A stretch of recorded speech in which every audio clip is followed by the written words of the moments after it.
इस दुनिया के अंदर जहाँ टांग खींचने वाले लोग ज़्यादा होते हैं, वहाँ यकीन जानिए हाथ थामने वाले लोग भी होते हैं। अपनी नीयत अच्छी रखिए, कुछ अच्छा करने का प्रयास करते रहिए, अपने कर्म पर यकीन कीजिए, यकीन जानिए आपको सफलता आपके जीवन के अंदर अवश्य मिलेगी।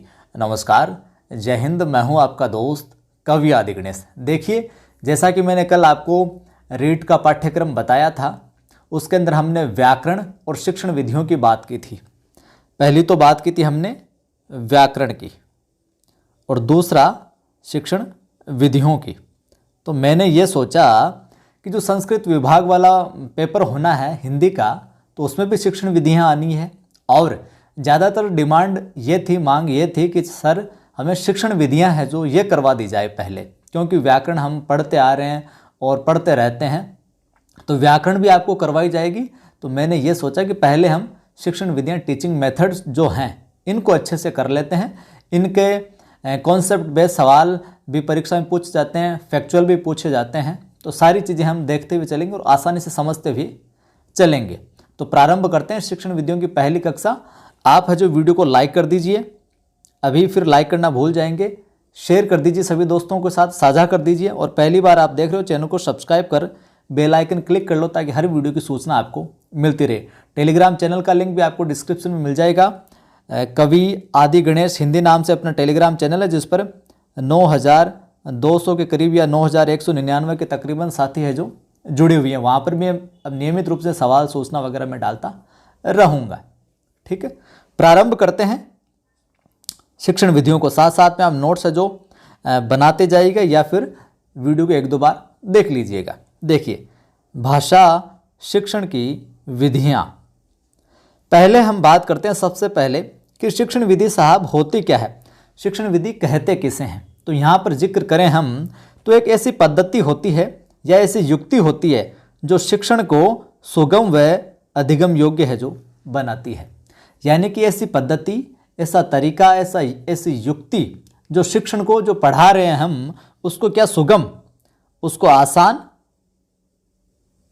आसान और अधिगम योग्य, यानी उसको आसानी से हम सीख सकते हैं। वो जो तरीका होता है, वो जो युक्ति होती है, वो शिक्षण है जो विधि कहलाती है।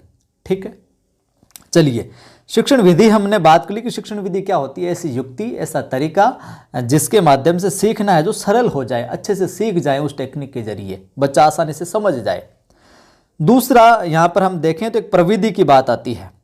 प्रविधि क्या होती है, जैसे कि विशेषण होता है और विशेषण से उसकी विशेषता वाला प्रविशेषण, उसी प्रकार से यहाँ पर यह है ऐसी युक्ति जो शिक्षण विधि को सफल बनाने में सहायक हो। यहाँ पर प्रविधि यानी जो शिक्षण विधि हम जो टीचिंग मेथड प्रयोग में लेंगे, उसको और आसान, उसको अच्छे से इम्प्लीमेंट करने के लिए प्रविधि का है जो उपयोग होता है। तो ऐसी युक्ति जो शिक्षण विधि जो हम टीचिंग मेथड काम में ले रहे हैं, काम में लेने वाले हैं, उस टीचिंग मेथड को सफल बनाने में सहायक होती है अपने क्या, प्रविधि साहब। जैसे कि वाचन में असफल, कोई बच्चा वाचन में असफल हो जाता है, उस असफल बालक से क्या अनुकरण करवा कर वाचन विधि को सफल बना दिया जाता है। बोलने में कोई असफल हो जाता है, असमर्थ हो जाता है, तो उस बालक को क्या अनुकरण विधि के माध्यम से कि ठीक है, मैं जैसे बोल रहा हूँ वैसे वैसे बोल, मैं जैसे बोल रहा हूँ वैसे वैसे बोल, अनुकरण करवा कर है जो वाचन विधि को क्या बना दिया जाता है, सफल बना दिया जाता है साहब। उम्मीद करता हूँ आपको मेरी बात जो समझ में आ रही है। अगर समझ में आ रही है तो वीडियो को लाइक कर देना, साझा कर देना, सब्सक्राइब कर लेना। ऐसी स्थिति में वाचन शिक्षण विधि, जबकि वाचन तो शिक्षण विधि हो जाएगी और अनुकरण है जो प्रविधि हो जाएगी। तो यहाँ पर क्या वाचन शिक्षण विधि हो जाएगी और अनुकरण क्या हो जाएगी, प्रविधि है जो हो जाएगी साहब। उम्मीद करता हूँ बात है जो आपकी समझ में आ रही होगी। चलिए आगे बढ़ते हैं हम।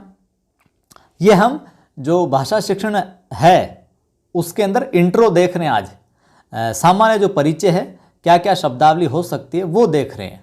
विधिवत रूप से कौन कौन सी शिक्षण विधियाँ शामिल है अपने पाठ्यक्रम में, उनका हम कल की कक्षा से जो प्रारंभ करेंगे।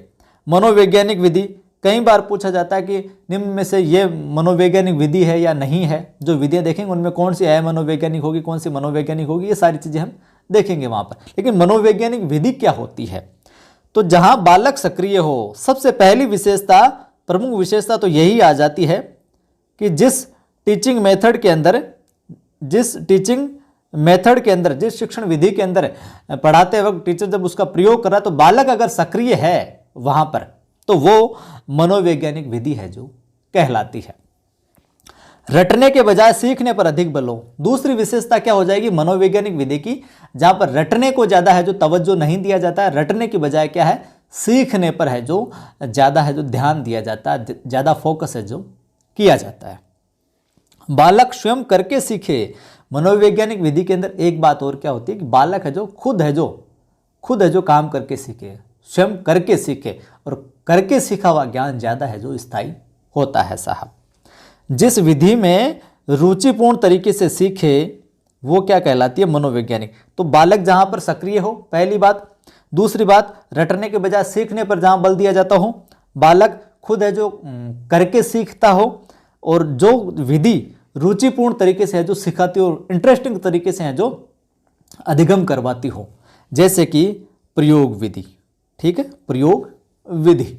चलिए, ये हो गई मनोवैज्ञानिक विधि की विशेषताएं। तो परीक्षा में पूछा जा सकता है विशेषताएं भी कि निम्न में से मनोवैज्ञानिक विधि की विशेषता है या नहीं है। इस प्रकार से यहाँ पर कॉन्सेप्ट बेस वाला सवाल भी है जो पूछा जा सकता है साहब। तो मैं प्रयास करूंगा आपको शिक्षण विधियों का एक एक चीज है जो क्लियर करते चलूं, आपके मस्तिष्क में बिठाता चलूं। इसके बाद में बात आती है अमनोवैज्ञानिक विधि की। तो जो जो विशेषताएं, जो जो गुण मैंने मनोवैज्ञानिक विधि के अंदर बताए, उनके विपरीत यहाँ पर अमनोवैज्ञानिक विधि के अंदर हो जाएंगे। जहां बालक निष्क्रिय हो और जिस विधि में रटने पर अधिक बल दिया जाता हो, जैसे कि व्याख्यान विधि। लेक्चर दे दिया साहब, अब देख लेना, रट लेना, सारा कुछ मामला याद होना चाहिए, हमें नहीं पता है। तो जहां बालक निष्क्रिय हो और रटने पर अधिक बल दिया जाता हो वो कहलाती है साहब अमनोवैज्ञानिक विधि। ज़्यादा से ज़्यादा इस वीडियो को साझा कीजिएगा आप। निःशुल्क रूप से मैं प्रयास कर रहा हूँ जो ज़रूरतमंद साथी हैं उन तक ये वीडियो पहुँचे ताकि उनकी मदद हो। कई साथी हैं जो कोर्स है जो नहीं खरीद पाते महंगा, फिर भी हम निःशुल्क रूप से वो प्रोवाइड करवाना चाहते हैं जो वाकई में गुणवत्तापूर्ण हो। और बाकी तो आपको कैसा क्या लगता है वो आप कमेंट करके बताई दीजिएगा। अब बात करते हैं शिक्षण विधियों के अंदर कुछ शिक्षण सूत्र आते हैं। कई बार परीक्षा में सवाल आता है निम्न में से शिक्षण सूत्र है या नहीं है। शिक्षण सूत्र क्या होता है? पढ़ाने वाला जो तरीका, सूत्र किस तरीके से, कौन सा सूत्र है, कौन सा जो तरीका यहां पर लगाया जाएगा पढ़ाने के अंदर, शिक्षण के अंदर। देखिए, उदाहरण से नियम की ओर, आपको ज्ञात है उदाहरण से नियम की ओर शिक्षण सूत्र होता है। ज्ञात से अज्ञात की ओर कोई चीज पता है, अज्ञात की ओर ले जाते हैं हम, उदाहरण देकर फिर नियम बनाते हैं।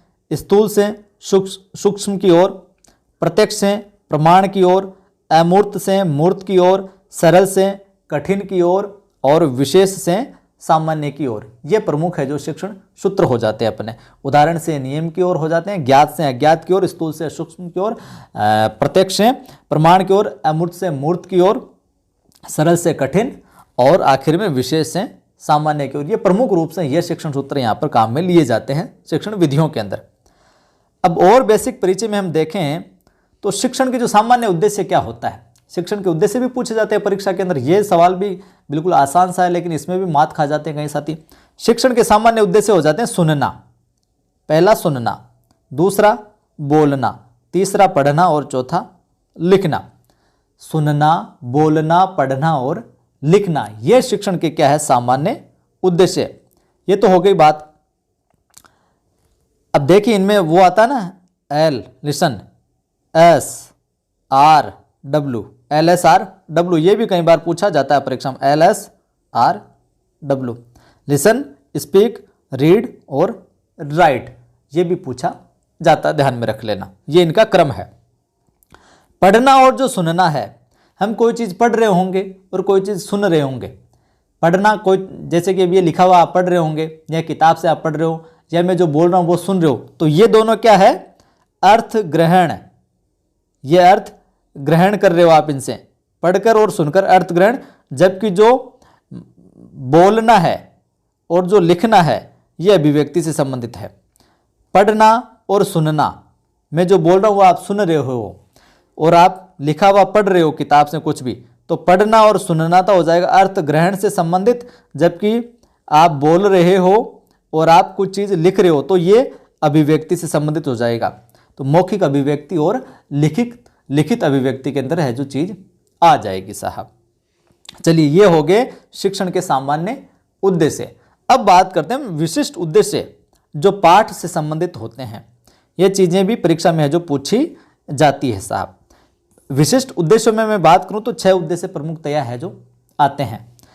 ज्ञान, अवबोध, ज्ञानोपयोग, कौशल, अभिरुचि, अभि। तो ज्ञान अव ज्ञानों को अभी अभी, ज्ञान अव ज्ञानों को अभी अभी, ज्ञान अव ज्ञानों को अभी अभी, इस तरीके से आप याद है जो सूत्र बना के, थोड़ा सा ट्रिक बना के याद रख सकते हैं। अब ज्ञान के अंदर क्या आता है, देखिए ज्ञान के अंदर आ जाएगा याद रखना। ज्ञान में क्या चीज याद ही तो रखोगे, या रटना भी आ जाएगा कोई चीज, या फिर हम कह सकते हैं कि प्रत्यस्मरण, ये चीजें हैं जो ज्ञान में आ जाएगी। अवबोध, अवबोध यानी समझना, उसका क्या हो जाना, बोध हो जाना। अवबोध यानी क्या हो जाता है, अर्थ सीधा सीधा समझना हो जाता है। क्या अर्थ हो जाएगा, समझना। या अवबोध यानी अर्थ ग्रहण है जो करना। ज्ञानोपयोग, जो ज्ञान हुआ है उसका उपयोग कहाँ करो, ज्ञानोपयोग, उस ज्ञान का उपयोग।